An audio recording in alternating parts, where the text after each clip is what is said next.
ফাউন্ডেশনের প্রতিষ্ঠাতা, যিনি বাংলাদেশের সুদূর সন্দ্বীপে ওনার এই প্রতিষ্ঠানের মাধ্যমে যারা নিপীড়িত পিছিয়ে পড়া জনগোষ্ঠী আছেন, তারা নানা ধরনের সহযোগিতার জন্য যারা আমাদের পিছিয়ে পড়া জনগোষ্ঠী, ওনাদেরকে তিনি নানাভাবে সাহায্য করে থাকেন।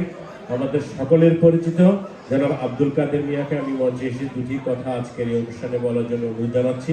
আব্দুল কাদের মিয়া ফাউন্ডেশনের প্রতিষ্ঠাতা এবং উনি বিশিষ্ট রাজনীতিবিদ। উনি এখানেও যথেষ্ট বিভিন্ন ধরনের সামাজিক কর্মকাণ্ডের সঙ্গে উনি জড়িত আছেন।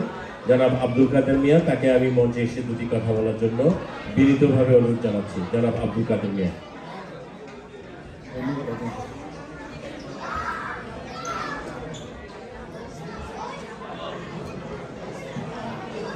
Happy family night. আজকের এই মনোরম পরিবেশে মাইসা আপনারা যারা কর্মরত আছেন, আপনারা অনেক সুন্দর একটা আয়োজন করে বাংলাদেশি ভাই বোনেরা যারা চাকরিরত আছেন, পারিবারিক একটা মিলন মেলা খুবই প্রয়োজন ছিল।